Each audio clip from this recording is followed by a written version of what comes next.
25 years ago, we got a movie where people decided that genetically altering sharks was a good idea. As we talk about DeepBlueSea. Your host, Parker, Dan, and Angela slice and dice their way through the good. If it bleeds, we can kill it. The bad. You brought the devil! There's a devil inside everyone. And the ugly movies you love. And you can't piss on hospitality. I won't allow it!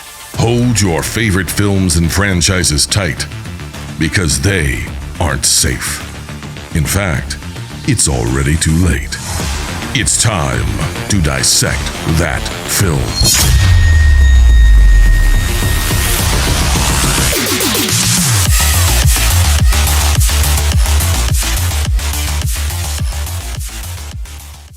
What's going on, everybody? Welcome back to the Dissect That Film podcast, a podcast that dissects the good, the bad, and the ugly of cinema. I am your host, Brett Parker. Joining me today is one of the two co-hosts of the show. We have Angela. Hi. And joining us once again is our good friend Wyatt from the Cinema Trip Reviews. Hi, everybody. What's going on, man? Welcome back. Welcome back. Thanks for having me, especially talk about DeepBlueSea. It's such a cool movie. I love this back in the day. You answered so fast when I reached out and asked if you wanted to talk about DeepBlueSea. I don't think I've ever gotten an answer that fast from a potential guest. But I used to watch it all the time as a kid, so I had to accept that one. So this is our second week of our movies on the sea month. I don't even know what the hell this month is called, but it's movies that are based on the water. Last week we talked about Orca from 1977, and this week we're talking about DeepBlueSea, which was Dan's pick, but unfortunately Dan couldn't make it tonight, so we are going to pour one out for him. R.I.P. to Dan. He stuck his arm too close to one of those giant genetically altered mako sharks, and it took him down. He got tossed. Yep. He got tossed against a plate glass window. It was a whole ordeal. It was an experience, guy. We barely made it out. But Dan, unfortunately, was a casualty of his own movie. So sad. Before we talk about our history with this movie, let's go with the people who made this movie. So this was directed by RennyHarlin, which I did not know. I did not know this man's work until later on in his career. And to be honest, probably when they were like, hey, he's going to be directing the Strangers trilogy that's coming out. And I was like, okay. And then I started looking into his filmography. He directed Nightmare on Elm Street 4. He directed Die Hard 2, Cliffhanger, The Long Kiss Goodnight, which is a great movie, and DeepBlueSea. And I was like, oh, wow. This guy directed a lot of stuff that I had watched growing up. I just didn't know. Let's see. He directed, The Legends of Hercules. I have to mention that one because it came out the same year as Dwayne Johnson's Hercules. It was nowhere near as good, and I don't even think that Dwayne Johnson's Hercules was good. So I don't remember hearing about that one. Yeah. He also directed The Exorcist: The Beginning, which was a prequel to the original Exorcist, then got there was like a director's cut that was called like Exorcist Dominion or something like that. Yeah, it was like they did the same movie twice for some reason because the first one was so bad. Like, okay. And the second one was even worse, apparently. Yeah, I guess so. But that's the story of RennyHarlin, which, okay, cool. This was written by Duncan Kennedy, Donna Powers, and Wayne Powers. We've talked about the Powers, as they also wrote The Italian Job in 2003. But Duncan Kennedy was the man kind of behind the story of this movie, as it was based on an experience that he had at his home where he actually witnessed someone get attacked by a shark to the point where the victim died. And it was like one of the most horrific sights he had ever seen, and it kind of influenced him to write this movie. And I was like, okay. Was it a genetically engineered shark? Sure. Was it a super smart shark? I felt like we could have wrote something a little bit more heart and like. But hey, you know what? We got DeepBlueSea, and I'm not mad about it. It was produced by. Gosh. Instead of a spark, it's a smark. Oh gosh. Wait, is that what they called it in this movie? I don't remember that. No. Oh, okay. He just said smart shark, and I was like, shit. Smart. It's like, wait a second, did they call it that? Holy shit! Nope, This was that's my produced. brain. This Would was have great if like Samuel L. Jackson turned to him like, "You created a smark." and they're like, "What did you just say?" This was produced by Akiva Goldsman, who produced Batman Forever and Batman and Robin. Those are the only ones I'm going to mention because they're the only ones that we've covered on this show. As for the cast, we have Saffron Burrows, or woman who is the reason this whole movie even happens. Thomas Jane, before he became the Punisher. LL Cool J as LL Cool J. Pretty much. Jacqueline McKenzie as Janice. I probably should have said their character's name. Thomas Jane plays Carter. And to be honest, I just called him the Punisher in my notes until a certain point where they said his name, and I went, oh, I probably should call him that. Saffron Burrows plays Dr. Susan McAllister, or what did I call her in my notes here? Tight ass. Mackenzie, So fitting. Jacqueline McKenzie plays Janice, or Jan. Michael Rappaport plays Tom Scroggins, or Scrogs. I was like, or Scrogs. What the fuck are we doing here, guys? What is happening? I totally forgot he was in this movie too. Seriously, to be honest, I think he was one of the cast members. Are like, oh yeah, Michael Rappaport's in that movie. Why do I know this? Why do I care? Because he's. But then I was like, oh yeah, this was. He's in movies sometimes. But he was only relevant in like the late '90s and like early to mid 2000s. Then he started going on his crazy rants all the time, and I just stopped caring. We have Ada Turturro as Brenda, and I'm looking up to see if she's related to John Turturro, but she's not. Oh. Well, no, she is. She is his cousin. So I was wrong. Oh wow. Yeah. We have Stellan Skarsgård. That's someone I didn't know was in this movie. Stellan Skarsgård plays Jim Whitlock. I was like, oh yeah, he's in this. This was like one of his early American roles, I think, because I don't think he was doing a lot of American movies until probably the mid 90s, I'm guessing. But he had been doing stuff for probably since like the 70s. And then we have Samuel L. Jackson as a character who is just so out of Samuel L. Jackson's wheelhouse that is unbelievable. Like this is a role where you're like, this just doesn't feel like something Samuel L. Jackson should be good at. Like it's just weird, but it works in a way. Sure. So of course, this was a movie that again was, as was Orca, was influenced on by Jaws. I feel like anytime you make a movie about a shark, you're just like, yeah, we were influenced by Jaws. Well, no shit, you made a movie about a shark. Like, all right, sure, buddy. So this was one that really used, still was using animatronic practical effects, but also using CGI. Again, this was 1999, so CGI was still in its infancy. It was still not up to par, especially for lower budget movies, because this movie had a budget of $60 to $82 million.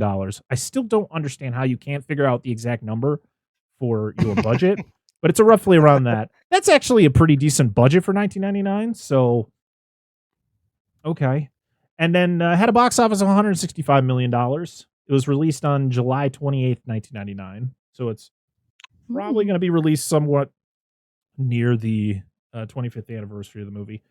But yeah, this was one where the visual effects didn't hold up in 1999, and 25 years later still doesn't hold up very well.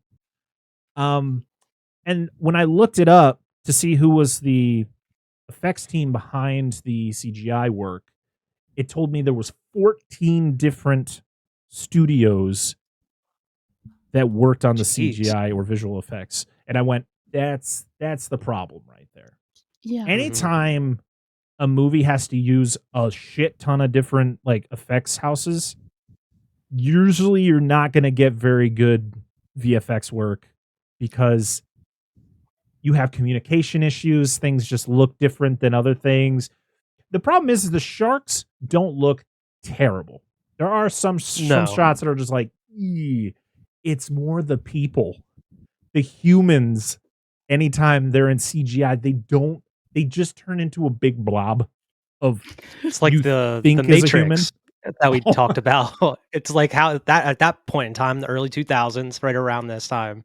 Yeah, it looks like early like PS2 graphics type Like, people in a way. what are we doing here? What's happening? But then you see the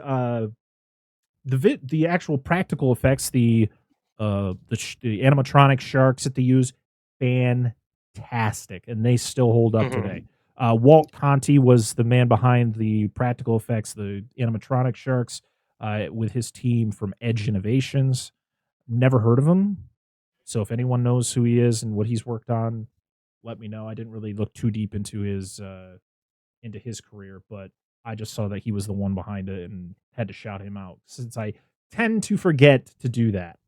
Yeah, I mean, other than that, there's really not like a whole bunch of behind the scenes that is really like something I really need to talk about. It got 2 sequels. I was super surprised to see that, and they were recent too. DeepBlueSea 2 came out in 2018. That was almost 20 years after the original, and then 2 years later, DeepBlueSea 3 came out, and DeepBlueSea 3 has a better score on IMDb than DeepBlueSea 2. So, from what I read about DeepBlueSea 2 was that it's the same plot as this one. It's like, again, we're doing this, and it's like that's what I was going to say. Is I read the plot for it, and I was like, this just sounds like DeepBlueSea. It's like, okay. DeepBlueSea 3 though kind of had a slightly different plot, so it kind of, I guess, was like, oh, it's something new, but with like genetically altered sharks. So that's cool. Like, give me something new. I'm actually down to watch the 2 sequels to see how well they play out, but I'm not super excited about it. I'll wait for them to drop on Tubi or something like that. The cool thing, LL Cool J contributed 2 songs to this movie. Deepest, Bluest, Shark's Fin, which is, when you read the lyrics, what the fuck does that song even Doesn't mean? make any sense. My hat is like a shark fin. But, all right. I was hearing that during the credits, and I was like, this doesn't make any sense, LL. It pops up on the subtitles, and you can read the whole song, and I'm reading it going, what is this? What are you talking about? And then he had another one called Say What. The film was composed by Trevor Rabin, who I have never heard of. Oh, he was the guitarist for Yes? That's pretty cool. All right. I'm down with Yes. The music was pretty decent in it. Yeah, the music was good. It's one of those things where I feel like I don't talk about the score for certain movies if they don't hit me. Like, if they don't hit me well enough, I'm just like, I don't care. Yeah, you can definitely tell they were trying to go for like a something similar to Jaws with how it kind of keeps, like, the music kind of keeps going up as things are getting a little bit more intense, similar to like the Jaws theme in a way. So let's see. He did the scores for Armageddon. All right. Con Air. Damn. Okay. Michael Keaton's Jack Frost. Gone in 60 Seconds from 2000. What? And Remember the Titans. Bad Boys 2. I talked about that. I guess I just forgot to mention. He did the score for both The Exorcist, the beginning, and Dominion, prequel to The Exorcist. Whoa. Snakes on a Plane. National Treasure, Book of Secrets. Damn. Dude has a resume. Right. A little bit. Okay. Probably should have looked into that a little bit more. Wow. That's impressive. Who was it a little bit ago you said you didn't look into what he had done? I can't remember the name you said. When you were talking about the sharks. Oh, the Walt Conti. He did animatronics effects for Anaconda. Oh. Makes a lot of sense. It makes a lot of sense. I don't think we talked about that. He did animatronic effects. He was the animatronic effects supervisor for The Perfect Storm as well. Okay. I love The Perfect Storm. He did the whale. He was the effects supervisor for Free Willy. All of them. Free Willy? Jeez. Dan's favorite movie, Free Willy. Yeah, there you go. I can't wait to do a month where we just talk about all of Dan's favorites, like Free Willy, The Mask. Oh my gosh. Rocky Horror Picture Show, and Hell yes. We'll have to figure out the fourth one. Oh, I'm sure That's I can get it out of him. That's when Dan quits the show. Oh yes. Man. So yeah, it did pretty well at the box office. I mean, that's good. I guess we should talk about what we thought of this movie, or kind of our well, no, we'll talk about that at the end. What is our history with this movie? We'll start with our guest, Wyatt. Man, my history, and this is going to go way back for a lot of the younger viewers that might not know about this. Back in the day in newspapers, where you actually had to look up the movie times for movies, sometimes there would be pictures of like the posters and whatnot. I remember specifically in my brain opening up the paper and seeing the poster for DeepBlueSea with the big ass shark mouth going after the woman and everything. And I immediately wanted to see it. I kept bugging my dad to take me to see it, but unfortunately I never got to go to the theaters to actually, witness this movie. But as soon as it came out to rent, I was one of the first ones to actually get it, and I absolutely loved it. I mean, I didn't really recognize like a lot of the actors. I knew who LL Cool J was, obviously. I did watch Halloween H2O around that time. I think that came out in 97. So, I mean, he just has I just like to think he has the same character in both these movies. He just has a terrible choice in jobs because he survived in H2O and then he gets a cook job for this one.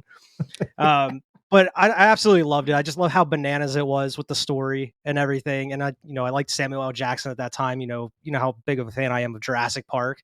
So, I mean, I haven't seen Samuel L. Jackson in a ton of stuff at that point in time other than Jurassic Park. So I recognized him.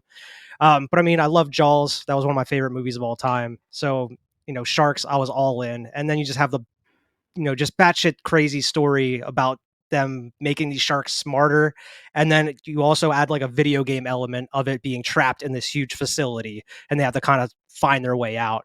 I don't know, everything about it was just right up my alley, and I was surprised to see how well it kind of held up after all these years, because it's been like maybe 10 years or so since I've seen this movie. All right, Angela. I'm not sure how many times I've watched this. It's probably a handful of times. It always bothers me every time because they're underwater, and that I have issues being underwater, especially when they have to hold their breath for so long, and I'm like I'm holding my breath right along with them. I'm like, please breathe at some point, please breathe. But yeah, I mean, as crazy as some of the scenes are, it's definitely one of those you can watch over and over. Absolutely. I'm gonna just jump in right after that and just say, yeah, I as same as Wyatt. I did not see this in theater. I didn't really go to the theater much, like as a kid. I didn't start going until I was probably like 9-10 years old. Like that's when I started going regularly. So this was definitely not one I had seen in the theater, but I do remember renting this a lot growing up, and it was always on like TNT all the time. And then it started going on the Sci-Fi Channel all the time. So I would always watch it, and being a huge Jaws fan, this was again a film made for me. It's like, give me more shark stuff. And with the awesome animatronic work that's done in this movie, along with the iffy CGI, which is, I think it's more of just funny to watch now. It's definitely, this was a movie made for me. Even if a couple of the characters are just absolutely abysmal to watch with everything they do. Mm-hmm. But I don't know about you. I'm ready to hop into the plot. Are you guys ready to jump into the sea, swim with some sharks? No, I don't want to swim with sharks. Thank you. Angela, we got to do it, right? Dan's not here to carry it. So we got to pick up the slack. You ready? Wyatt, you want to join in? Wyatt can help us out. He knows what's about to happen. If I don't knock my microphone over. It's time to dissect that. Boom. There we go. Parker doesn't do a countdown. He just goes right for it. I said, "Are you ready?" And then I know. and then we do it. I'm sorry. One of these days, it's fine. So this movie opens to a couple making out on a boat, and then another couple shows up. It's like, "Hey, can we make out next to you?" And they're like, "Sure, come over and make out." It's like, is this going to become an orgy? Like, I don't remember how this movie started, but then things start happening. Something starts crashing into the boat. They're like listening to a boombox. Everything starts falling in to the water. They're like, I love when they're just like, something happens. They're like, everybody, what is happening? And it's like, it's barely a thump. And they're like, oh my God. And then this shark head just falls off the boat. Oh my God, when the shark breaks through the middle of the boat, which is, it's not subtle either. This thing explodes like a torpedo through the middle of this thing. Yep. I think it's called this boat is called a catamaran. I think that's just the design of it. Yeah. And so, yeah, once the shark does that, it causes like literally one of the dudes just like headbutts the girl into the water. Yes! The other girl's like, ah! And you're like, oh, they're dead. Because you see, for one, the shark busts through the boat, right? Why did the shark swim like 100 yards out before it turned around and just started coming back? I was like, I don't think, why did it do that? Why? I thought it would like go down and then it would start. No, it wouldn't. It wouldn't make sense to the situation. It's like a Mack truck. Yes. I want to hit the wall. So the shark's coming fast. You're like, they're dead because they literally try to climb up from a rope, but it's not attached to anything. So the rope just keeps falling down. And they're like, yep, they're dead. And I hadn't seen this movie in so long. I thought they did die. I don't remember how this movie opened. And then, of course, Thomas Jane, the Punisher, comes in. He's like, bah, with 2 harpoons, gets this shark, and stops it within like a foot of killing these people. It's like holding on to it by a rope from the harpoon gun. He's like, I'm here to that punish. Doesn't knock him in, you know. I'm like, Thomas, you're not in that movie yet. You got 5 years. All right, chill out. Shark deserves punishment. The shark's got a John Travolta hairdo. The rest of the movie, he just has the skull like on his wetsuit, on the front of his wetsuit vest that he has. Oh God. So we are now in I guess we're at like the company that owns the lab that this woman works at, Susan, or Tight Ass, as we'll call her for most of this movie. And she goes in to talk to, I guess, the people running the company, who is Guy sitting in chair who says nothing, and Samuel Jackson, who is, I'm guessing, puppeteering him dead silent style with a fucking because I was like confused about that. I recognize that guy too. I'm like, I've seen this man in movies. I know, like, he always plays like a big bad, but like he says no words the entire time. And I assume that he's like the boss or the chairman or something. It seems like it's his office. Because he's the one who probably sends Samuel L. Jackson to go to the place. So, okay. So it's the whole thing where they're telling her that they're shutting them down. And she's like, well, I've done research on these things. And, you know, what if you could have a pill that could cure Alzheimer's? And he's like, well, you know, that's cool. Can you do that? And she's like, I can, just give me some more time. Yeah, she's more just like, give me till Monday or whatever. It's like, you could have done this the whole time and you didn't. Yeah. And now 48 hours is going to help. Okay, sure. This is going to magically help. And all I have in my notes is, what is the old man doing? Nothing. Nothing. Absolutely nothing. Other than, I think one time after she leaves, he like looks up at Samuel L. Jackson, and that's it. I was like, I still feel like in reality, like the business would be just like, nah, you're wasting too much money. Like, we gave you enough time. Sorry, we're shutting you down. Yeah. Who are you? And I'm like, the very next scene, he even tells her that was a nice speech that you gave or whatever. And he was like, it wasn't even that much of a speech. This is my life's work. You're about to shut us down. So they are now flying to what they call the floating Alcatraz, where it's like a floating research facility that was an old like military, like naval military base during World War II, I think she said. Yeah, they did something with submarines. Yeah, I think that's what it was. So they get there, and we see the Punisher swimming with a shark, and everyone's nonchalant about it. Like he is literally swimming side by side with this shark. And wrestling it. yeah, literally the only person who reacts to it is Samuel L. Jackson. Like, hey! And that's all he does. Hey! I ain't jumping in after him, though. I just love how everybody else is like, it's another day. Just keep He's walking. crazy. He does this daily. He's a madman.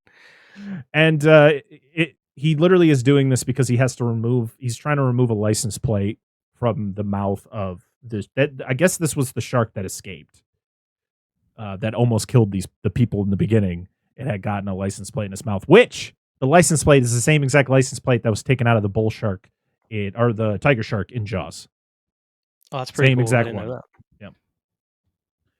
Yeah. So we then see how there is a bunch of people that work on this facility, but a bunch of them leave because it's the weekend, and they state how they have a skeleton crew on the weekends, so there's only like a handful of people.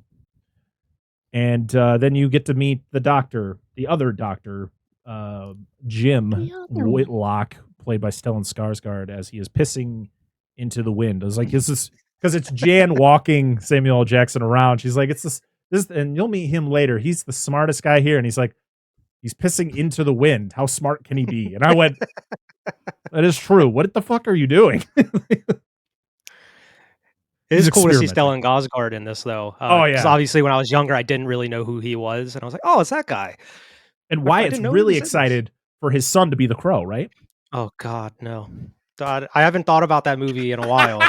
I mean, I brought it back into my brain. It was finally out. I had to take the fucking sear and just gotcha.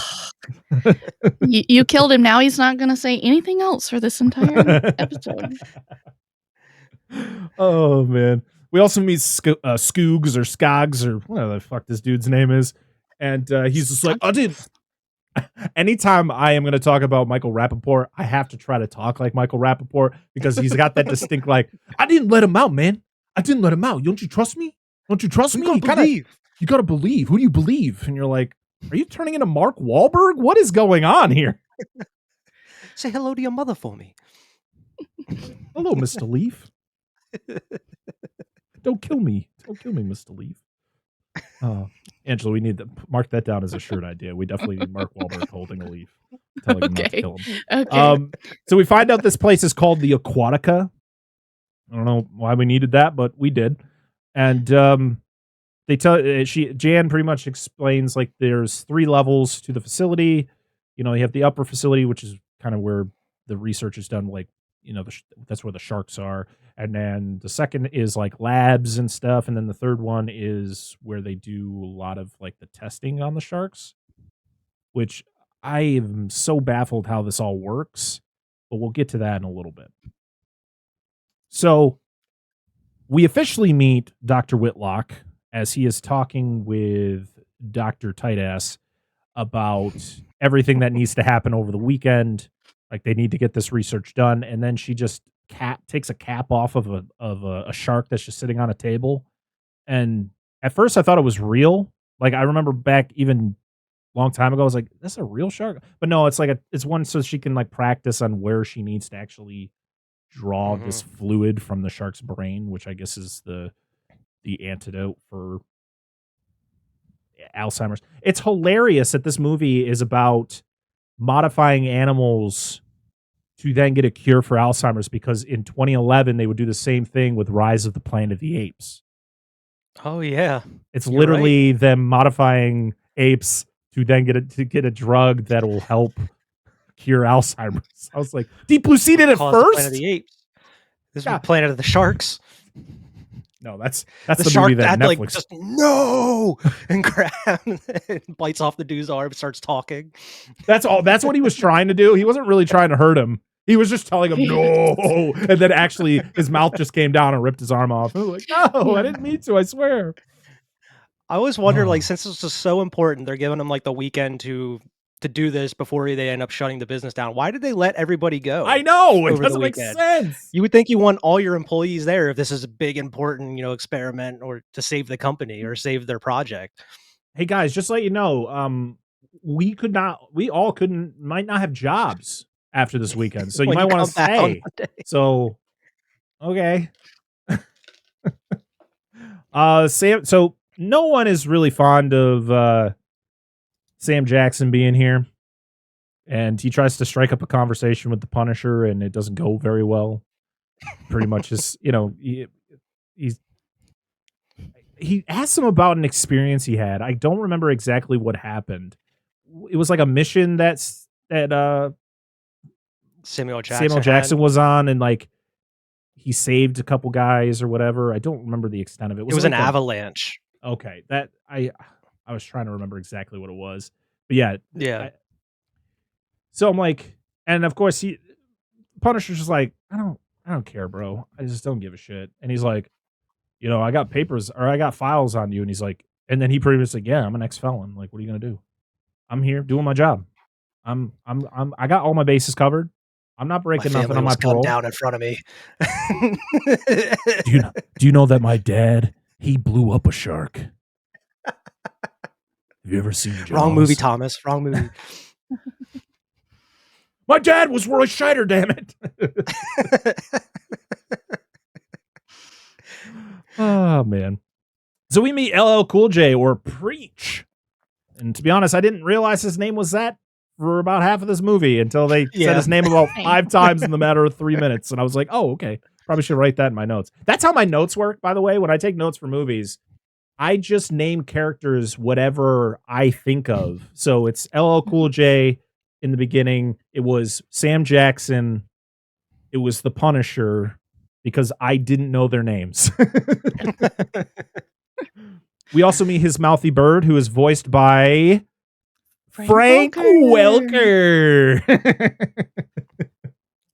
He was like, hey, you did the animatronics for Anaconda, and I did the noises for those anacondas. What if I came back, did noises for sharks? They're like, we don't really want the sharks to make noise. And he's like, we do have a bird.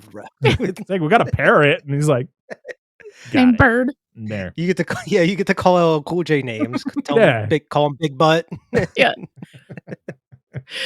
Dickhead or asshole or whatever he calls him throughout the movie. Hey, he is eat me asshole. I would let Frank Welker call me anything he wanted to. Just saying. He just has to do it in the Megatron voice. Exactly. Or just screech at me like an anaconda. I would cry. Like, yes, my dreams have come true. Oh. So it's feeding time for the sharks, and Thomas Jane has to swim in some weird tunnel to view the feeding. And you find out that the 2 bigger sharks, so there's 3 big sharks, right? And then they have other smaller ones. I think there was 2 smaller ones, or maybe, I don't remember how many sharks there were. I think there were 3 main ones. The 3 main ones that attack the facility later in the movie. And then there's the one that escapes that almost kills the people in the beginning, which is the one that gets torn to shreds during the feeding time. Because 2 of the bigger sharks take the other one and just tear it to shreds. And Thomas Jane just sits there like, what did I just see? Even though it's like, don't you feed them all the time? Like, you've never seen them attack another shark? Like, I'm confused. But okay. They're coordinated. Oh, yes, they are. The attack comes from the sides. You We needed will never- Muldoon in this movie, along with the Punisher. Never see me coming. Clever girl. So it's now a surprise party for Tight Ass, and I went, this doesn't seem worth it. She doesn't deserve it. No. Everyone's giving Samuel L. Jackson shit because he's this big wig at a company that he's threatening to pretty much shut this whole thing down. So like, why would anyone be nice to him? I mean, I'm kind of on board with it. I'm like, I kind of understand why these people would maybe not be so friendly with him. I do love the conversation he has with Preach though, where they're talking, he gets a drink. He just orders straight vodka. I'm like, what the fuck is wrong with you, brother? The madman. Of any type of alcohol to drink straight, vodka is not it. Are you like Russian? Like straight Russian? It burns. I don't think so, Samuel L. Jackson. But he asks about the incident where he was, climbing a mountain and the avalanche happened, all that stuff. And he was like, what dumb brother would do that? Like, you're an idiot. Like, we climbing that to the white folks. Yeah. I love when Samuel Jackson turns around and Preach has the biggest smile on his face. Oh, God. So you find out from Dr. Whitlock and Jan that what they're doing with these sharks isn't technically legal. They're kind of going partially in the outside of their limits on what they're supposed to be doing with these animals.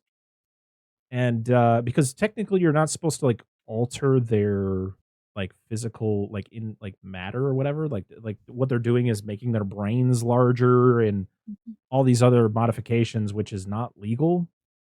As long as they don't get caught. Yeah, and they're like, Samuel Jackson, close your ears while we have this really weird conversation that you shouldn't be hearing. It's fine. And the Punisher gets taken over by Susan. She's like, listen, you need to do your job and I'm going to do my job. And he's like, I'm doing my fucking job. I don't know what the hell you're talking about. And she's like, we're going to get shut down in 2 days if we don't get this right. And he goes, I swim with these things. What do you want me to do? You're the scientist. You do it. I can't do anything other than just make sure these sharks don't die.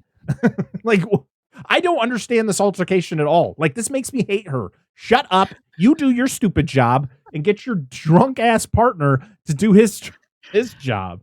Jeez, maybe we should be having a surprise party for you when we're on a time crunch. We should be working, damn it. What are you turning, by the way? 33? No one gives a shit. I'm turning 33. No one gives a shit. I do. Okay. Maybe not everyone doesn't give a shit, but like, why are we throwing a birthday party for you? We're on a time crunch. That's it. I love the bird just flying around, just talking shit to LL Cool J. This is great. Okay, it is shark wrangling time, and Thomas Jane's back in the tunnel trying to get these sharks. I don't know how you wrangle sharks, but he's in there doing whatever he's doing, and the sharks start attacking the tunnel to the point where they like break through it, and he has to like swim out, and he does a crazy move where he like lures the shark to attack him. Then he gets him with the sedative, and it knocks the shark out, and then they go on this weird platform, can you explain to me how this fucking contraption works? How does the water not just blast into this thing? Explain. Yeah, I was wondering science. that too. The thing is this movie shows you that it happens later on in the movie. So it's like, it's not the fact that like you're just sitting there going, how does this work? Because then something happens to the point where the water does come through that opening and floods that whole room. But it's like, how is this working now? Someone leave a comment, please. Explain to me this. Science. I'm not sure, like in technicality how it works, but I have seen a video of this contraption. I don't know if it's a ship or what it does, but it goes down to the bottom of the ocean, and it's got an opening like that. But they can like look at the bottom of the ocean, like. I don't know how it works. But isn't it still like some sort of plexiglass or something? No, it's open. It's open? Mm-hmm. What? Huh. That's weird. It's so strange. That's some witchcraft shit right there. And like, unbelievable. I don't know how it works. I don't know if it pumps the water out constantly into that from that area, or if it pumps air in and water out. Some sort of pressure thing. Yeah. It has it's something like that. It's so still weird to watch it. But yeah. I liked how he distracted the sharks though, because he uses like his oxygen tank. I think he like shoots his oxygen tank out to distract the shark, and then he like has like his little mouth, like little tiny oxygen tank that he has. Yeah. His whole little trick to get the shark was pretty impressive. So yeah, he gets him into the testing area. Love this. I love the fucking animatronic. It just looks so good. Anytime you see him, you're just like, this is impressive.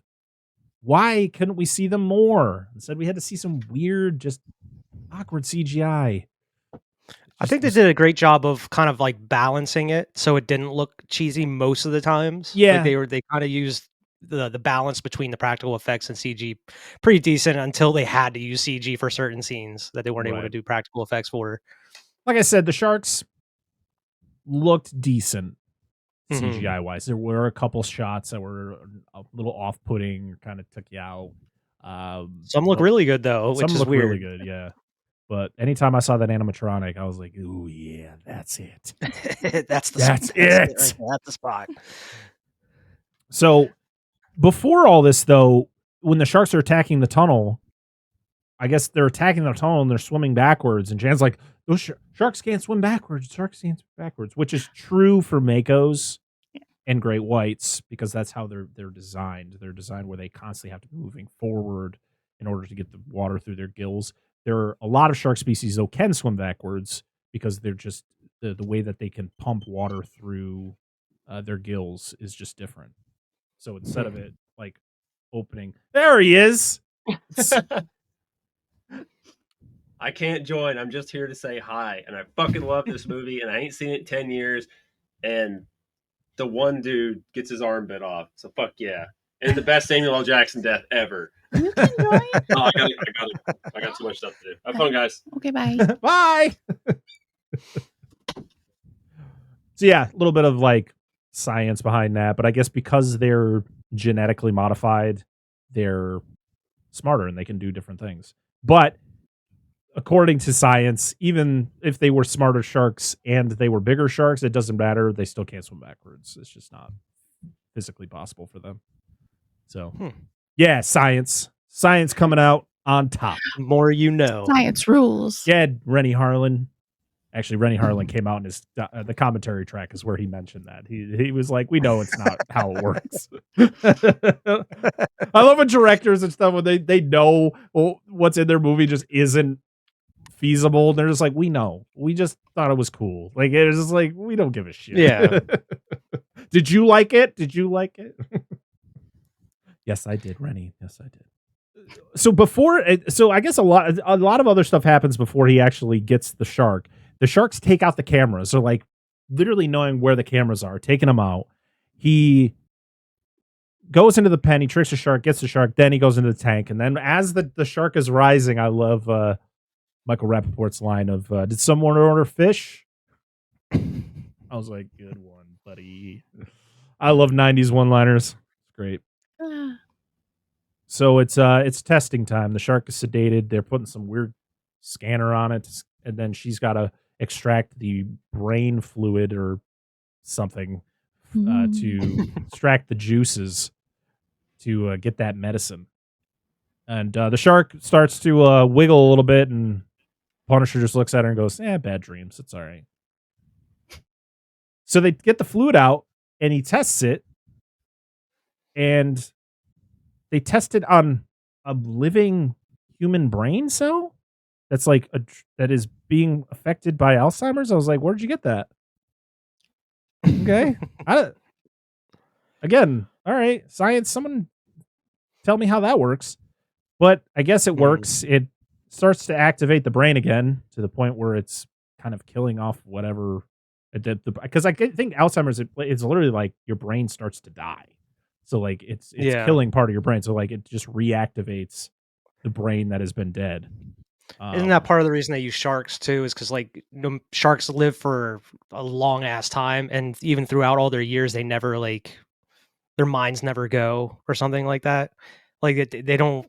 There's something with their brains where it doesn't age. It seems like even though how old they are. Yeah, I forget how they described it. I think you're right. I haven't looked into that, but I remember like years, like probably back when this movie was being made, there was a lot of myths about sharks. Like people thought that sharks couldn't get cancer, and it was something like this that other they mentioned stuff in the movie. But then later on, they found out sharks can get sick, they can get cancer, like they like all these things we thought sharks couldn't get affected by, they could actually get affected by. So it's, I guess, with the more sophisticated science out there, we're figuring out all these new things about sharks.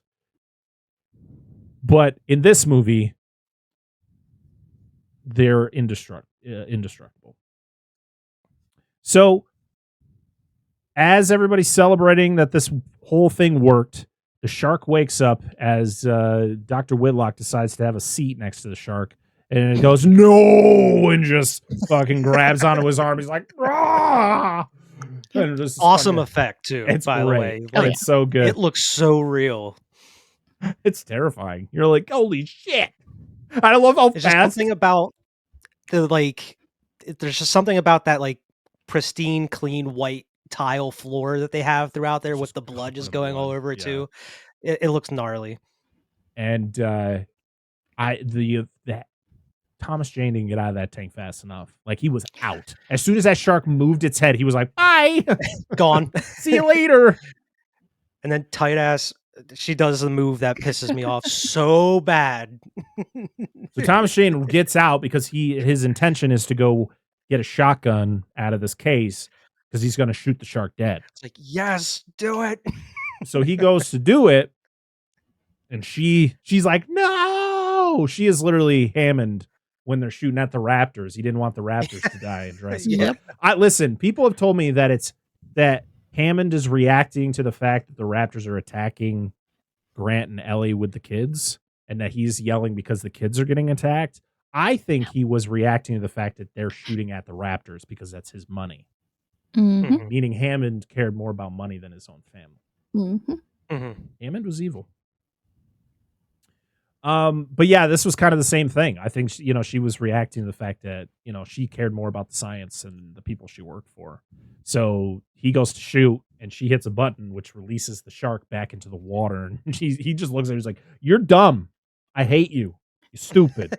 We're all gonna die now. Thank you." And then we get a whole thing of them, preparing Dr. Whitlock to get airlifted. This is the biggest clusterfuck I've ever seen when it comes to a rescue.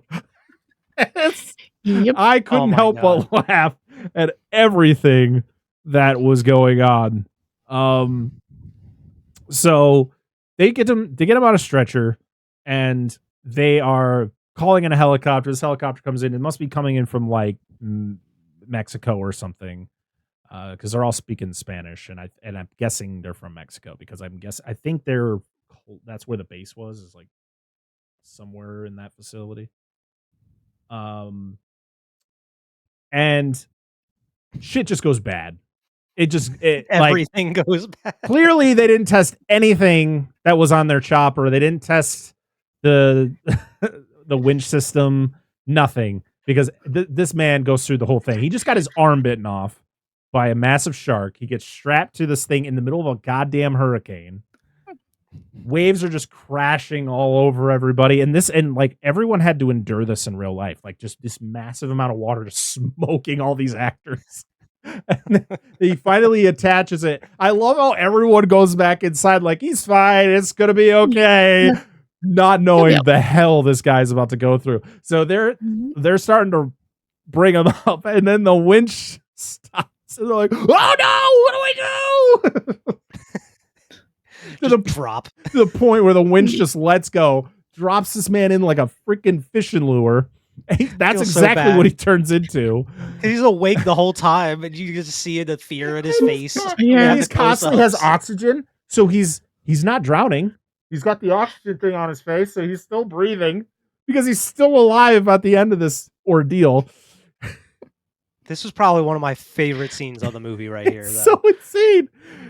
So he then he's been taken by the shark because it's just dragging the line through the water. So it's pulling onto the chopper. And poor Brenda up in the tower, she's done nothing wrong. She's a sweet lady. She's just being a sweet lady. Yeah. And she gets fucked because this chopper just flies straight into her tower, blows everything up. 90s fire explosion. Yes. Just blasts her back through. It just goes on for so long. Like every bit of this facility just blows up. And I love how they see it on the camera too. Like, oh, you gotta get it. Oh no. So Jan, I guess her and Whitlock were in a relationship because they're really close at all the points. I guess there was a deleted scene that really told you that they were together, but you kind of get the hints. So, well, they do say "I love you" before he gets pulled away. So she's sad because he's dead, or at least she thinks he's dead. He ain't dead quite yet, Jan. You're about to get a pleasant surprise. because as everyone's just standing there wondering what the fuck just happened. Will somebody tell me what that is?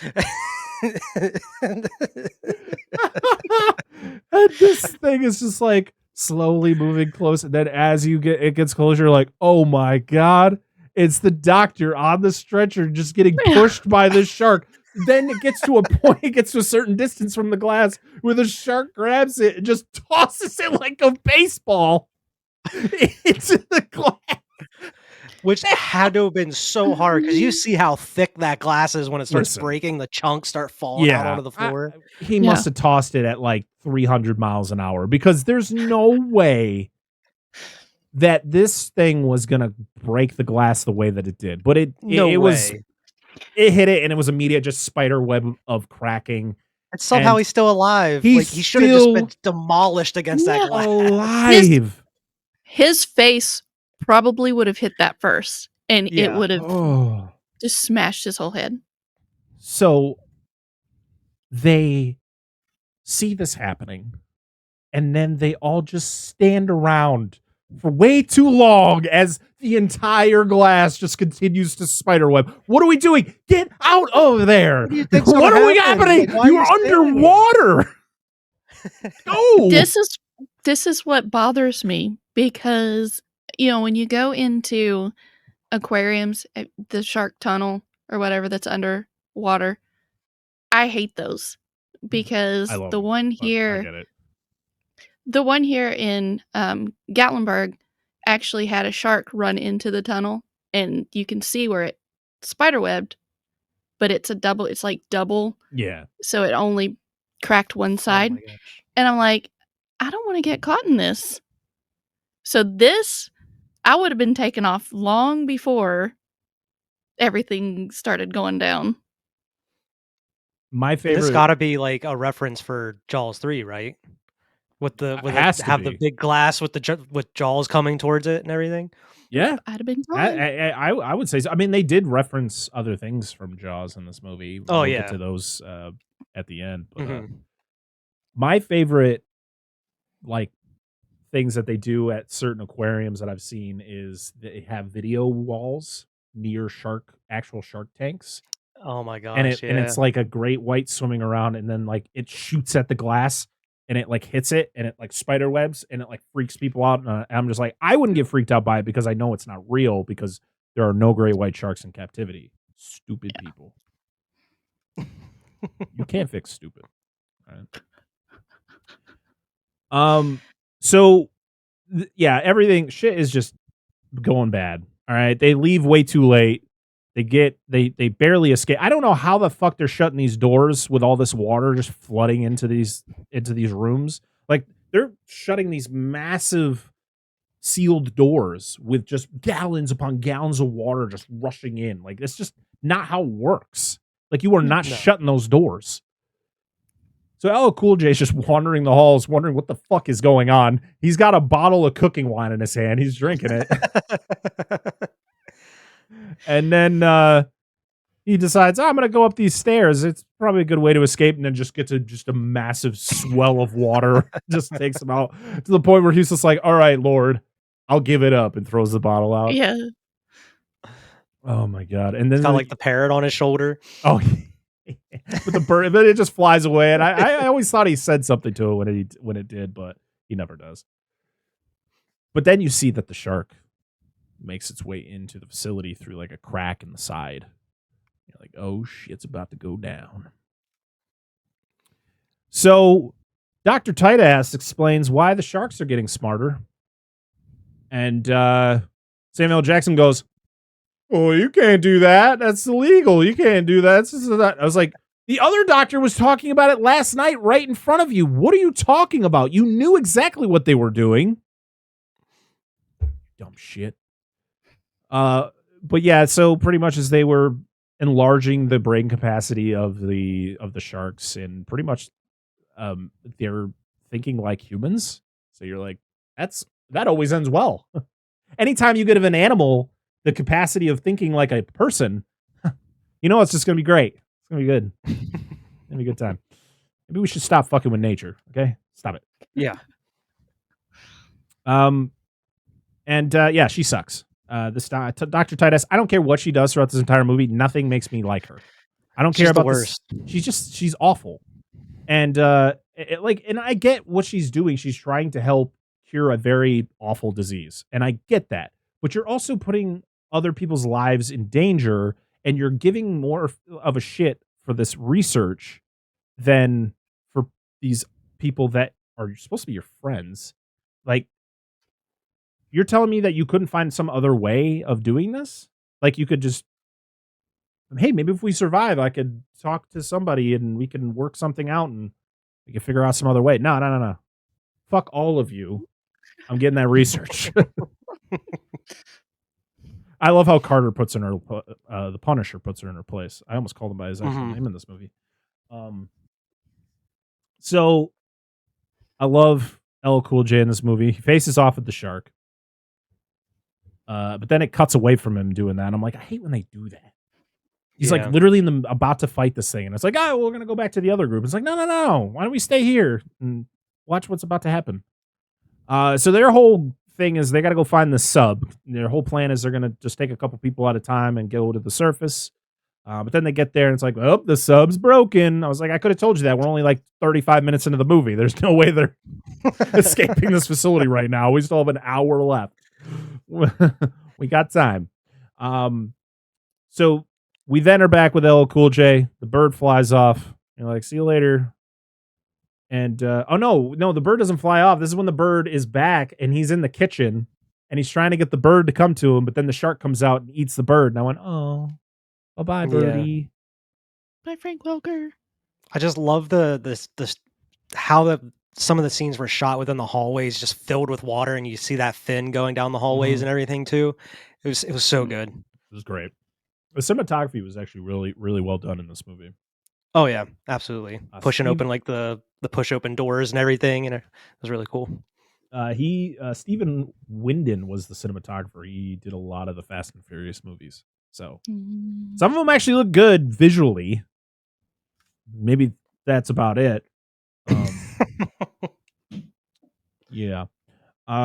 So then LL Cool J has to hide in the oven to try to escape.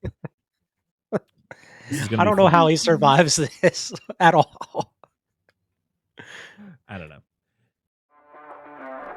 Sharks of the Corn? Virus shark? Cocaine shark? Sharktopus? Yeah, those are all real movies. Join me, Steve Coates, as each week I take a comedic look at the bizarre world of sharksploitation cinema on Bucket of Chum, the Shark Movie Podcast. So we're back with the other group, and their plan is, well, we don't have the sub anymore, so we got to figure out that we can't. There's no stairs because the stairs are flooded, and the elevator seals itself off when it floods. So we're kind of shit out of luck there. So we just got to swim up to the surface, and he's like, it's like, how far up was it? Like 60 feet or something like that? I forget how far it was, but I remember him saying like the sharks swim at like 50 feet per second, and like humans only swim like 2 feet per second or something like that. Yeah. So there was like no way they were ever going to make it up in time. I swear they were like, oh, it's only like 60 feet up, and I was like, that doesn't seem very far. No. So I want to say it was like 250 or something. Oh yeah, then I'm like, no, thanks, I'm good. Especially when you got psycho sharks out there. So I know like Rappaport was just like, well, there's like a ladder we can like climb up or whatever. Yeah. And she was like, oh, if we open that door, it could like release all the pressure and like cause a bunch of other issues. Like, I was like, here, let's put our options on the table right here, there, Miss Tight Ass.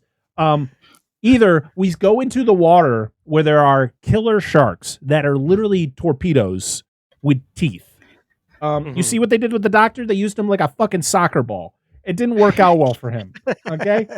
They're smart. You literally told us they're smart.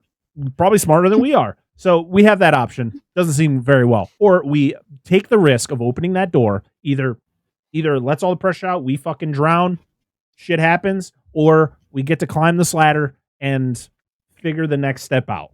I'm taking option B. Okay? I'm not swimming in open water with torpedo sharks. Nope.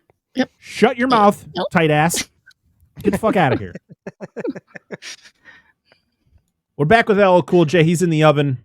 The gas gets kicked on, so he's got to like break his way through to the This top whole part scene. of the oven. It's great. The shark is just pounding on the door of this oven. But And the button gets pushed, and then the knob gets turned, and I'm like, who did that? Where did that go? The shark's just using its fins. I'm gonna get you, you bastard. He wants his dinner cooked. I'm gonna burn your ass. And he is able to escape through. He like breaks through the top of the oven to the top one, and then is able to escape out that door and jump in without the shark even realizing it. It was like sharks sense vibrations in the water, so as soon as he jumps into the water, the shark is going to know immediately that he's there. The shark continues to hit the glass for a few more seconds before it then turns around, and then he whips out a Zippo, which then he flicks it and then throws it. And I went, that's not how Zippo works. That's not how it works at all. That's not so how it the works. only reason I feel this is in this movie is because this was the same shot that was used in Die Hard 2. This is what John Right, I McClane didn't think does about when he that. sets the plane on fire in Die Hard 2. You're like, all right, Rennie, we get it. You directed Like, Die you know, Hard 2. I really like that shot in Die Hard. I mean, it when is a did cool it. shot. It's a cool shot, but it's like, it doesn't. How It's also in cool- the water. How much better would it be if we killed a shark that way? I know, right? It's fantastic. So then we're back with the group. So, by the way, this explosion kills the shark. We're back with the core group here, and they're all in this one room, and Samuel L. Jackson's just chilling by the open hole. And I'm like, I was with Thomas Jane is the most like sensible person in this group. Like everything he says, just like I would have said that too. This man, nothing this man does, I wouldn't have done that. I was like, that's the guy I would like to be with in a bad situation. Yeah. I want to He should hang be out with leading that the guy. group. Yeah. So he literally looks at Samuel L. Jackson and goes, you shouldn't stand so close to there. And he was like, I'm fine. I'm like, let me give you a big old speech. yeah, oh yeah, he gives this whole speech about nature. He tells the what really happened with that group that he was with, and yeah, he gives this really epic speech. And then the shark comes and takes him out, and this is when you get that like this is the first instance where you're like, that looked awful. And it's not the shark either. Like the shark didn't look great, but it's Samuel Jackson in his mouth. He just looks like a doll. He just looks like a blob of nothing that just bounces off the ground when the shark takes him. Oh my God. I love the reaction. Thomas Jane's face is priceless because he doesn't it's literally his eyes just like, oh, I kind of told you there, dude. Like, okay. And they like rip him apart too, because it cuts to yeah. like in the water and they're Yeah. just in half and tearing his arms off. It's the T-Rexes from the Lost World. Poor Eddie Yeah. Carr. Straight up. R.I.P. Eddie Carr. You were a real one. Dude, one of the worst deaths in a movie for me. I loved Eddie, and they did him. He was dirty. doing like 7 things at once. I know, like, he trying was to save literally- those other 2 people. He's like, I put your daughter up in the high. I'm trying to pull this freaking trailer off the side of this mountain here. I'm doing it all from a Mercedes SUV. I don't know how well this is gonna work. And then he gets torn to shreds by 2 T-Rexes. It's Life one ain't of the fair. saddest in cinematic history. So they go into the shaft, the elevator shaft, and they're climbing up. And again, they shut a door that they couldn't. There's no way they could have shut because of the water coming through that door. And this is because after the shark attacks and everything happens, that's when the water just shoots through that hole and starts flooding that room. And they escape into the elevator shaft, and they got to climb up. And they're like, as long as the shark doesn't come in here, we'll be all right. And then they're like, well, we can't really get all the way to the top, and the water is going to start rising, so we need to find an alternate way for the water to go. So the Punisher goes like down. Fire at the top, right? From the Yeah. explosion. And they're just getting rained on by this like hot lava coming from the top, and no one's getting hit, and no one's even reacting to the fact that there's this molten metal just pouring onto them. But it's okay. Everybody's fine. This scene reminded me a lot of, I don't know when the last time you saw it, but Hollow Man with Kevin Bacon. I just bought There's like an elevator shaft that looks exactly like this in that movie towards the end too. I cannot explosions and all. Wait to cover Hollow Man. That movie rocks. That is probably my favorite version of Invisible Man. It's so it's really good. Even though the 2020 Invisible Man was fantastic. It was. I love Hollow Man. I just bought the Steelbook that Walmart had not that long ago. It's so good. Oh, I didn't know they had one. Fucking Paul Verhoeven directed that beauty. Yeah. Love it. So they're climbing. The shark busts through the door. So of course it lets in a bunch of water. Jan falls. So it gets to the point where everybody kind of like falls down, and they're on top of like a ladder that's kind of just across the shaft there. And I'm like, where did this ladder come from? Oh no, it was the ladder they were on. It like 'cause broke. It fell back. Okay, yeah. And again, you're climbing a ladder. Like, you guys all know how to climb a ladder, right? You guys know how to like climb a ladder fast. Like, why are we going so slow? Why are we like taking our sweet ass time? Like, fucking climb. What are we doing? It's not like you're freaking rock climbing. It's not like you had to like search for the next thing to grab to get up to that next. No, you have a ladder. There's rungs. Just grab them and Their fucking lives climb. are on the line. Right. Oh, we probably should go faster, but I'm tired. We'll be all right. But the ladder falls. Jan falls into the water. She's coming up. She's just like, I don't want to die. I don't want to die like this. And of course, Thomas Jane has to do the cliffhanger move. Fucking Sylvester Stallone swinging down and be like, I got you. I just think of Ace Ventura from When Nature Calls when he's trying to rescue the raccoon. No. And but unfortunately, she goes down, and then the shark comes up with her in its mouth, and they're like, okay, bye, Jan. Yeah. And they get the hell out of there because LL Cool J shows up and he's like, I'll save you. Throws him some stuff and they climb out. So the next thing they do is they go to Jan's room. They need to find some flashlights, and the first thing they're like, well, she must have a vibrator in here somewhere. That's definitely what they were talking about. They're like, I had to rewind it just to like make sure that's what he was talking about. He doesn't say it straight up, but he was literally like, something that vibrates, and I was like, I know what you're talking about. Where's her thing? Yeah, it was her thing. Yeah. Like, come on, man, she just died. Like, show some respect, man. She ain't gonna be able to use it anymore. Oh man. And then you see Doc Tightass start growing a heart like the fucking Grinch. She starts showing emotion. I'm like, I'm glad you start showing emotion 50 minutes into this movie. No one cares, lady. So Skoggs and Carter, or the Punisher and Michael Rappaport, they have to go for a swim because they have to, what are they doing? They have to like open up some doors. They got to do something on a control panel. So. They have to like do something with the power or something. Yeah. But they have to move a control panel out of the way because it's like blocking where they need to go. Mm-hmm. And they're down there for quite a while. I'm like, I was gonna say, this is what I was like. Angela was talking about, like holding your breath. Like, these dudes were under that water for so long without going up for air again. Oh, holy crap! Yes. So the doc, or Tightass, has to stay with LL Cool J, and she's just like, I gotta go get some research from my room. Peace out. And he's like, probably shouldn't do that. And she's like, peace out. And he was like, I ain't gonna chase your ass. I'm gonna stay right here. So the Punisher finds the other doctor dead. He finds his dead body just floating there, and I was like, that's a nice little touch. Very similar kind of jump scare to the Jaws in a way. Yeah, the Ben like Gardner the dude's jump head. scare. Yeah. It was a nice touch though. It was like, I love how he still has the oxygen mask on his face because it sucks. This man died in the worst way possible because he was literally strapped to that stretcher. He couldn't get out. Like, I mean, he only had one arm. I don't know how much work he would have been able to do. Yeah, and he was bleeding profusely, so he probably would have just died from blood loss.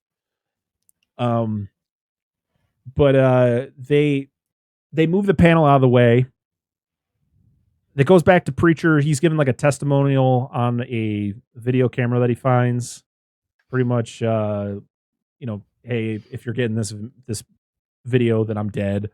And, pretty much giving his like a normal testimonial where he's just like, I've done some bad things, blah, blah, blah. But then he's like, and then he gives like a recipe. He's like, I can't remember what the recipe was for, but he was like, and he's literally naming off the ingredients for that recipe. We're back down with Skoggs. And the He's Punisher. like, a couple years ago, I got attacked by Michael Myers. Now it's sharks. This sucks. I hate this job. Skoggs gets taken out by the shark. It's another great one. There's a comment that we have at the end of this movie that somebody left us that talks about how the kills in this movie aren't very creative. And as I'm watching the movie, I'm like, you know what?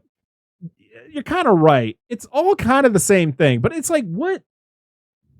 But in defense, it's like, what do you do? Like with the kills, like they're sharks. Like, what do sharks do? They're just gonna attack you and rip you apart. Like, I don't know what else we could have done. But again, the shark grabs onto Skoggs and just fucking shakes him in half.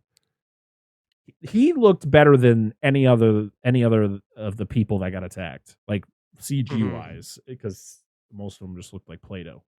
His legs are like floating there, and they're like still twitching. Oh yeah, the foot. It was the foot that like twitched. You're like, whoa. Preacher saves the Punisher again. I'm like, the Punisher is just he's getting saved this time.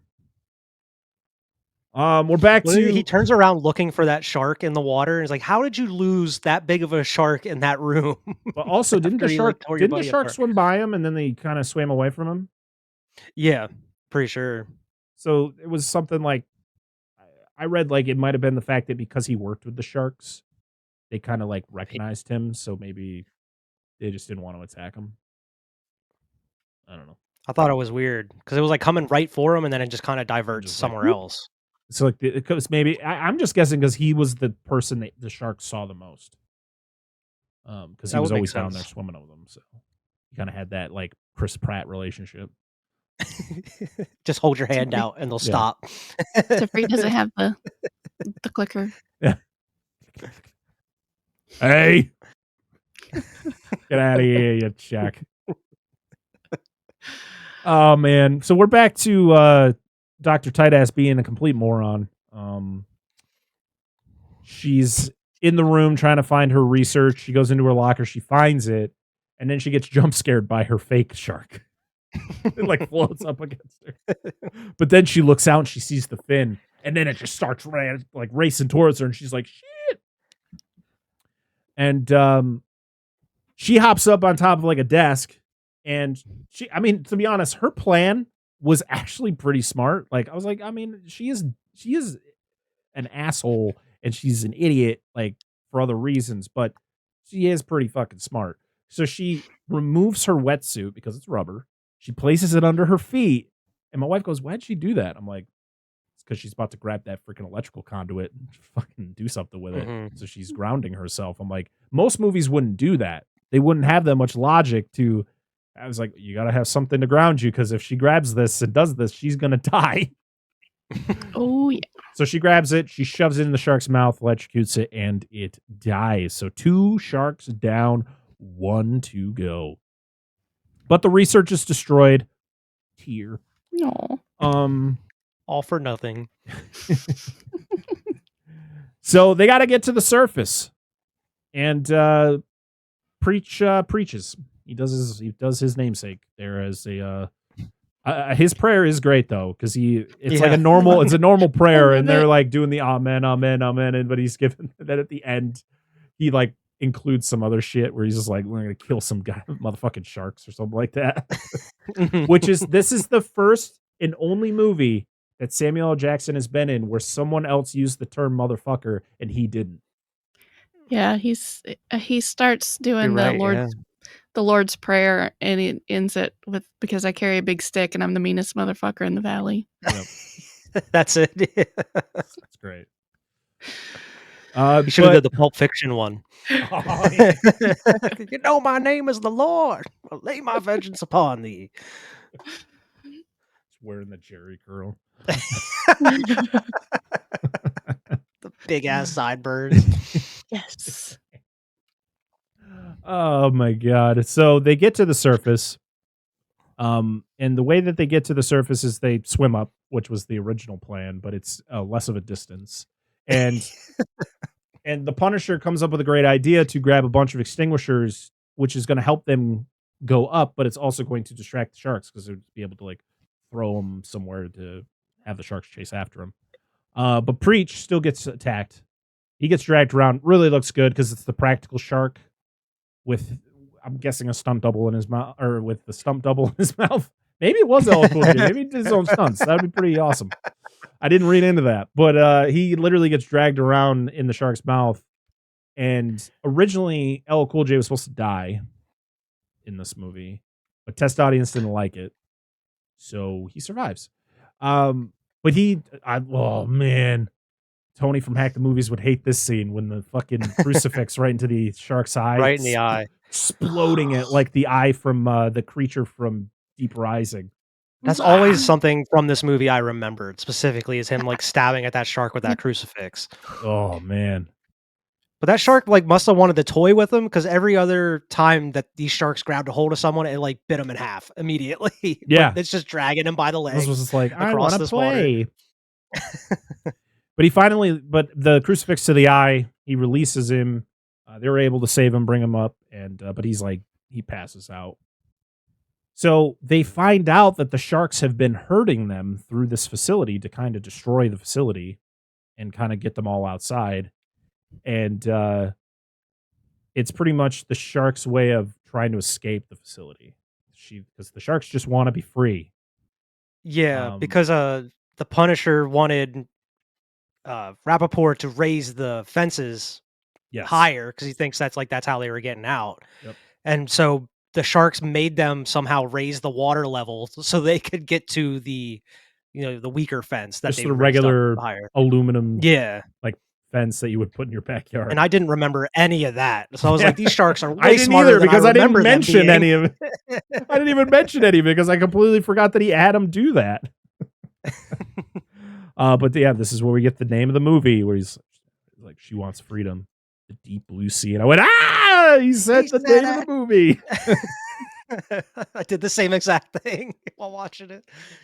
It's like 3 movies in a row that they've said the name of the movie in the movie.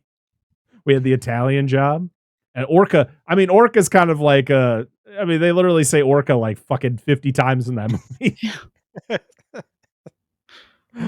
But he comes up with this whole plan to grab some harpoons, and he puts like gunpowder in them, and he's going to attach the harpoon to a battery, and it would cause an explosion.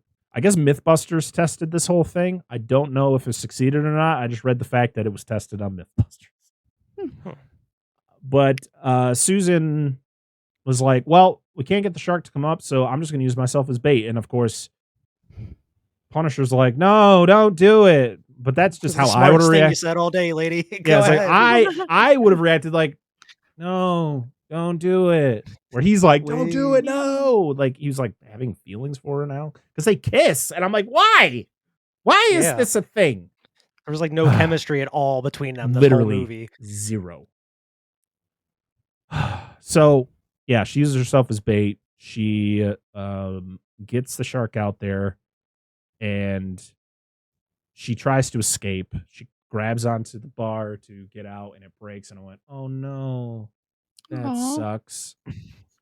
And of course, they're like, Punisher's under the water looking at her, and she's looking at him. She's like, I know I'm going to die. And then the shark takes her.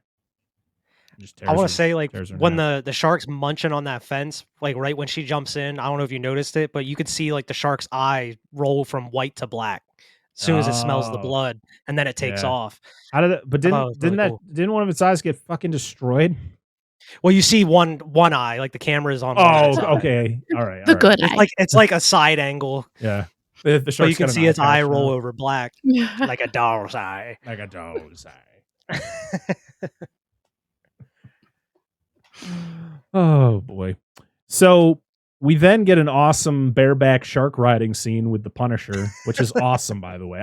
It's him You being want to be like, hey, badass. does anyone want to jump on the back of this animatronic shark? I would be like, I do. Yeah. I do. Love how he just Please. like flips in the water up around its mouth as it's Right? coming right at him. He's like, he literally squares off with it, like he's playing chicken with the What you shark, gonna and then do? he's just like, What you he does like a slow motion dive out of the way, and then grabs onto its fin, and he goes, and then of course this is when Preach wakes up because it's like the perfect timing for him to wake up and do something, and he Of picks up the course. harpoon. He's like, do it. And he shoots him, but unfortunately, it hits the fin, but it goes right into his leg. Yeah. I was like, oh no. And I love when Preach is like, shit. And of course the Punisher's like, we got to end this. So like, you got to attach to the battery. We got to end this. He's like, okay, you're going to die. And he's like, yeah, well, it's kind of on you. You should. But somehow he gets out of it. I don't know, man. Like, a dorsal fin on a shark is not that thick. And that harpoon was probably foot and a half. And it's got a barbed end, meaning when it goes in you, you ain't pulling that shit out unless you're going to be tearing your fucking leg off. But somehow, it rips just straight through his leg. yeah, somehow he gets it out in time where the shark gets out of the fence. But right as he does that, he puts the metal to the battery and it blows the shark up. Love the explosion. Oh yeah, really cool. He hits that fence hard. Like yeah. Thomas Jane, Oh, like, he yeah. hits that fence so hard. Oh, when the explosion happens, he just gets fucking flung. Yeah. Wow! And yeah, he swims back, and I love Preach. He's like, bring me back some sushi. Yeah. Let's Always just say look- he's like 12 or a 14-foot shark, and you shoot me. No, he said Yeah. he said I was on the back of a 45-foot shark, and you managed to hit me. And I was like, there's Yeah. no way that shark was 45 feet long. No way. According to RennyHarlin, he wanted to one-up Steven Spielberg because in Jaws, the shark is 25 feet. So he's like, I just made my shark 26. Because after Thomas Jane said that, I'm like, there's no way that shark was 45 feet long. That's like, no way. that might be the size of a whale shark or bigger. Like, that's huge. So the next shift shows up right as this happens. I'm like, what? Huh? Did they not see the And fire that happened? I just love it. They're like, Surprised they didn't turn around from seeing the explosion. They're like, nope. No. yeah. They're like waving and like, hey, over here. Like, this is bad. The Punisher's like, I quit my job. Fuck this shit. I'm not doing that shit again. Oh, man. What does LL say? He's like, oh, I'm going back to the hood. And he's Yeah. like, amen. Yeah. Oh, my God. And that's it. We end with an LL Cool J song over the credits. And that is Deep Blue Sea from 1999. Some final facts before we get to our final thoughts on the movie.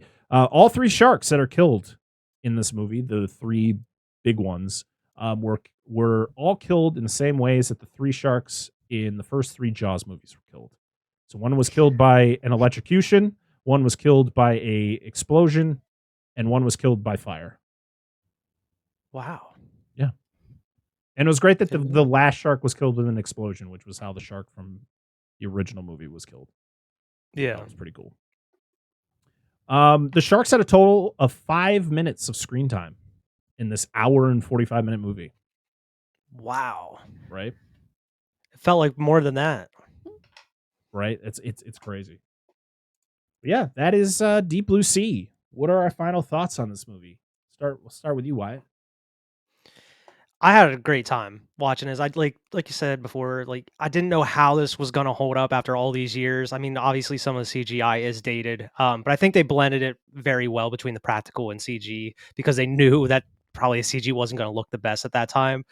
Mm-hmm. Even though the story is absolutely bananas, I am all for it. I love how outrageous the story gets, and it also kind of takes itself pretty seriously at times. Even though some of the characters don't have a lot of depth, mainly the main character that you have is probably one of the worst characters in the movie, the tight ass chick. I think it's all around enjoyable. You have some fun characters in there. It is somewhat funny at certain times. Some of the kills, even though, like you mentioned before, they may not have be the most creative, there's really not a lot you can do with sharks as far as that goes. But I think it's a great time. If anybody hasn't seen Deep Blue Sea, you absolutely need to. Yeah, I'm very intrigued to check out those sequels. Angela. I agree with Wyatt. Like, definitely go watch it. I thoroughly enjoyed watching it again. I hate that I couldn't have watched it with Dan because there was a lot of comments that I made literally out loud during this movie that he would have found funny. But yeah, go watch it, please. Yes, absolutely. I'm gonna I think give the third positive of the trio here. Yeah, this was a lot of fun. It was laughable.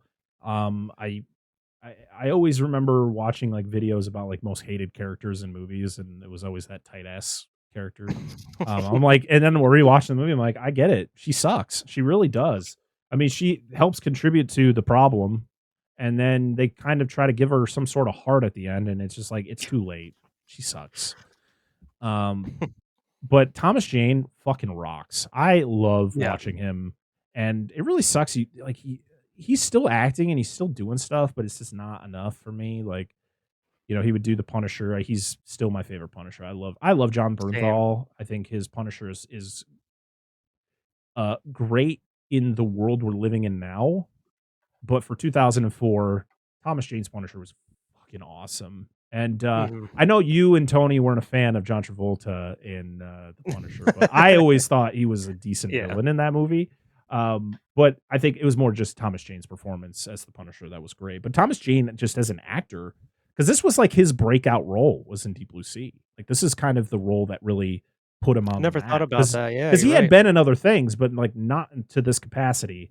And to be honest, I 100% would guess that he got the Punisher because of this role, or because his leadership in this movie, just the way he kind of puts himself out there. He's, very transparent about everything. He's a badass, like perfect. Put him, just make sure he doesn't wear those blonde highlights, and we're good. Like, other than that, he freaking rocks, man. And yeah, it's a shame he wasn't in a lot more stuff. Like he's such an underrated actor, I feel. Have you ever seen 1922? No, it was. I heard about it.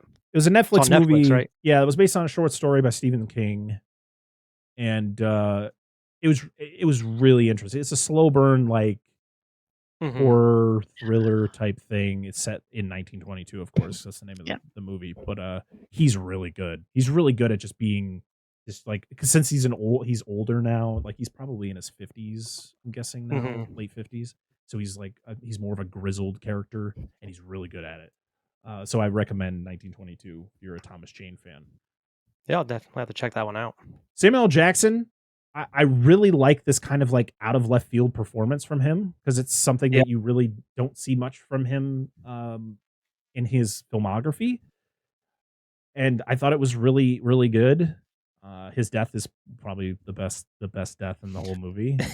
It's definitely one of the most memorable. It's hilarious at the same time, just because of how dated it looks, but it was still, it's just so integral to like pop culture. It's just like, you remember Sam Jackson? Like, even if you probably have never seen the full movie, it's like, you remember Sam Jackson's death in Deep Blue Sea? He's like, yeah, man, I watched like the top 10 deaths on Watch Mojo on YouTube, and I saw that. I remember that. Like, I always think of like the Chappelle Show sketch where he is Samuel L. Jackson selling beer, and he's like, Deep Blue Sea, a shark ate me, a shark ate me. Oh my god! And then, I mean, I the only thing is, I wish we got more Stellan Skarsgård. I love Stellan Skarsgård. I know this was like early in his American career, so it was probably not going to get the most screen time, but I always like seeing him on screen. by his criminally underused for the type of actor that he is. Oh yeah, absolutely. But also, like, we talk about Sam Jackson's death being like probably one of the best in the movie. Stellan Skarsgård probably gets the most like disrespectful death in cinematic history. Like, it's just so disrespectful in every which way, but it's so great every time. It's just like, it's the most shocking, you know. It's not like Samuel L. Jackson's where it's like, oh shit, and you're like, oh my god, that was crazy. It's like, it's so drawn out and everything is happening. You're like, oh my, this poor man. It's like the worst luck of any victim in like a horror movie, pretty much. And then you got his girlfriend watching the whole ordeal, and you're just like, oh my god, it's awful. But yeah, this movie is still fun as hell, and I definitely need to get this on physical media. I don't think this has a 4K yet, but I think it needs one. It should get one. I know a 4K would probably make the effects look even worse, but I don't care. This movie's fun as hell. I really want to watch some behind the scenes stuff. I know RennyHarlin is very much a talker, so he really likes to talk about his movies. So I'm down to listen to a commentary track of his at some point. Yeah. Now it is time to go over to social media and see what you all thought of DeepBlueSea. And we're going to start over on Twitter/X. And our first comment is from the Friday the 13th Horror Podcast. Love that podcast. Go follow them at Friday13. They said, I think Netflix just released the adequate sequel with Below Paris. You know, I would agree that Below Paris could be considered as a DeepBlueSea, like a spiritual successor. Kind of plays into the same sort of ideas. I watched it a few days ago, and I actually enjoyed it. It was kind of one of those movies where it starts out a little rough, where you're just sitting there going, are you fucking serious? Like, this is stupid. But then like 20, 25 minutes in, you're like, okay, it's starting to pick up. And then once the shit happens, the shit happens. And it's on Netflix right now. I think it's a little under 2 hours. I recommend it. I would say give it a watch if you're a fan of shark movies. If you're a fan of this movie, I'd say check it out. It's a French film, so it's, you know, you could either watch it subbed or dubbed. I watched it subbed because I can't watch subbed movies. I can't. It just throws it throws me off, man. Just give me the actual language, please. Yeah. I've been hearing a lot about it. I'll have to check it out here. Yeah, it's a decent watch. Like I said, it's slow. It's got its slow moments. It's not perfect. There are moments where you're like, oh my fucking god, can we just move along? But then once shit happens, you're just like, oh my god. Joe Lascola was just on our friend Steve Coates' podcast, the Bucket of Chum podcast. Okay. They just talked about this movie, and they both seemed to like it. So, you know, watch the movie, listen to their review on the movie, and then we'll make sure you listen to our DeepBlueSea episode first, and then do those steps. Yeah. Okay, because steps, people can't do it all at the same time. We're not the super smart Mako sharks. Super smart Mako sharks. Look at that. That's like a fucking. Where's that animated series? Holy shit. Our next one is from our good friend Darren from Nostalgia Cast or Back to Bluey or at DW Lumberg, who says, sorry, but I just don't think Harland is a good director. He always lands at least one moment in every film he fools us into thinking he's good. Cliffhanger opening, Sam Jackson's speech in this, dog pissing on Freddy's grave, I guess. But he's sloppy and lacks style motivation. Well, damn. There we go. And then he said, like, ask yourself seriously, how many deaths in this are just people bitten in half? Most of them. I mean, you're not wrong. Most of them. Wrong. Yeah. Our next one is from at Finally Watched, or the I Finally Watched podcast, who said, our episode of DeepBlueSea comes out in a couple of weeks. Hey, your episode's probably going to come out around the same time ours. So you're going to have a double dose of DeepBlueSea. So listen to our episode and then go listen to the episode from I Finally Watched podcast. Quad Pro Quo podcast said, Michael Rappaport can get it. Now, I don't know if that means that can get it. Like, or you know, or like can get it. Like, I'm going to beat the shit out of that guy. I don't know. I need clarification. Next one is from the 1999, the podcast, who said, well, since you asked, and since they have a podcast where they talk about movies from 1999, Of course, they have an episode on DeepBlueSea, so they just left us the link to that. So check that episode out as well. We always love shouting out other podcasts doing awesome things, so check that out. Next one from Johnny Browning, our good friend. Johnny Blue 84 said, very nice film, and this part was a shock, which is the scene of Samuel L. Jackson getting taken out. Then we have at Blockbuster Video, who says best motivational speech in movie history. It's up there. At Experience Pod said, still a great watch, and if like me you don't watch the sequels, it's a great one-off.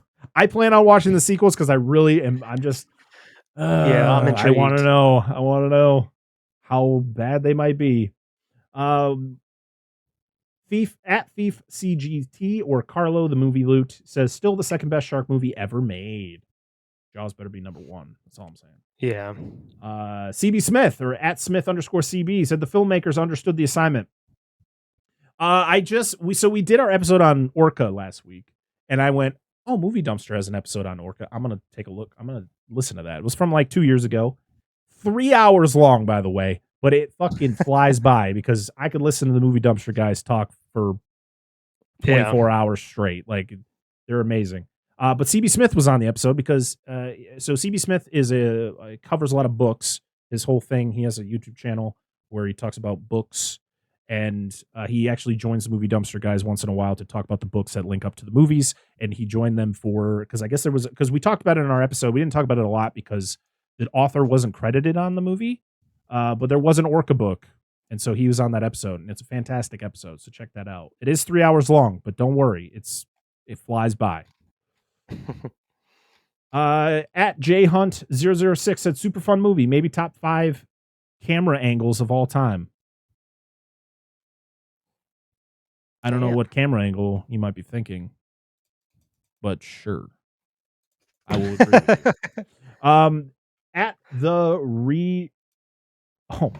At Therefore Review, I can't read.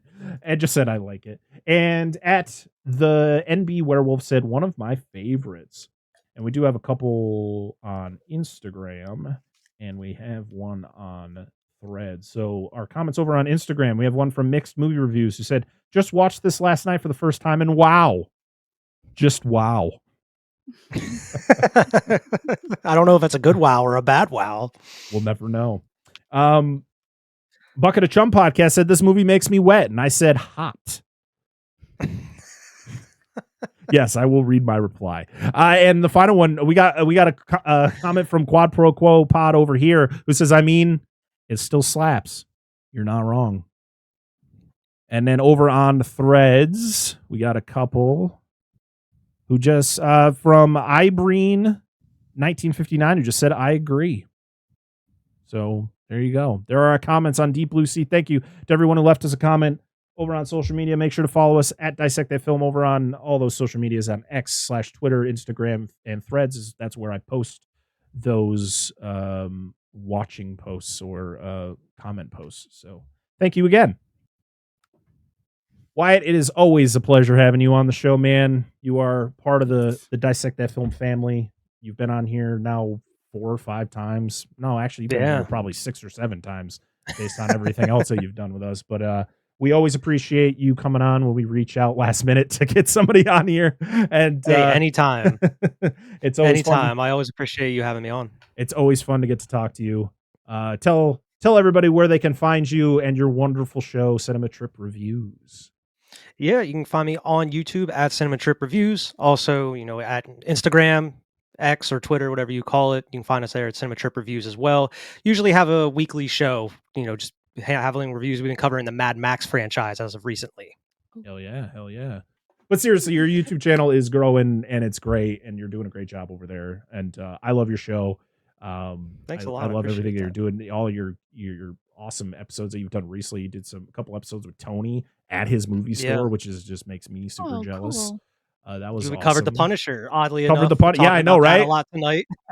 We talked. That's why I had to just keep going with the Punisher the whole time. I wasn't calling him by his actual. I knew his name the whole time. Promotion, yes, the Punisher. Yeah, you covered the Punisher and you covered the Flintstones, which is definitely one I cannot wait to cover at some point. We were going to cover. I was thinking about it this year since it was the 30th anniversary, but other. Yeah, we just got a lot of other things going on, so it didn't quite make the cut for the year. But yeah, you're great to have on. We love you here, and thank you so much for being here. Anytime, man. I really appreciate it. Love being on here. Definitely trying to have the whole squad over on my show here eventually. I know it's gonna happen. We're gonna get there. We're gonna get to your side of the pool there, and we're not gonna talk about the fucking Matrix. No, we don't have to talk about the Matrix. It's not gonna hurt you anymore. Even though I want to be hurt so bad to cover that last one. Eventually, maybe down the line, maybe we can swing that one. Oh my god. As for us, actually, you can follow Wyatt and all of his wonderful things down below. We'll have all the links down there, as always, when it comes to our guests. As for us, like I said, follow us on social media at Dissect That Film. Follow us on Patreon. Join our Patreon, patreon.com/Dissect That Film, where for $1 you can get early access to episodes. You can get access to polls, which is also going to be available to free members. You can get blooper reels that if I remember to put them up there. And at our $5 tier, we have a Patreon exclusive show called The Monster Zone, which is hosted by Dan and Angela, which for once a month, we talk about a monster movie. We spin a wheel, lands on a movie, we talk about it, and it's a lot of fun. So join us over there on Patreon if you want to financially support the show. If you can't do that, that is perfectly okay. Just make sure to go to your favorite podcast app of choice and leave us 5 stars. It is completely free, and it helps us out. At least we think it does. If it doesn't help us out, at least it makes us feel good, and I like feeling good. Yes. And if you want to support us on YouTube, where you can see our lovely faces, hi YouTube, go to youtube.com/dissectthatfilm and like, comment, and subscribe to the video that you're watching, or just subscribe or do whatever the hell you want. Leave us a comment. We get comments once in a while, and it's great to get your comments. And everything there is free as well, even though we are partners there, so you can actually do things now. Like you could become a YouTube channel member, which is cool. I don't promote it because I don't know what the fuck to do, but it's there, guys. You can do it. You can do it. Once I figure it out, maybe I can give you guys early access to episodes there too. I don't know, but it's cool that we at least have that title. Enough talking about ourselves here. Thank you so much. Oh wait, we didn't even say what we're doing next week. Next week, to continue our movies on the sea or whatever the hell we're calling this month, we're going to be talking about Angela's pick.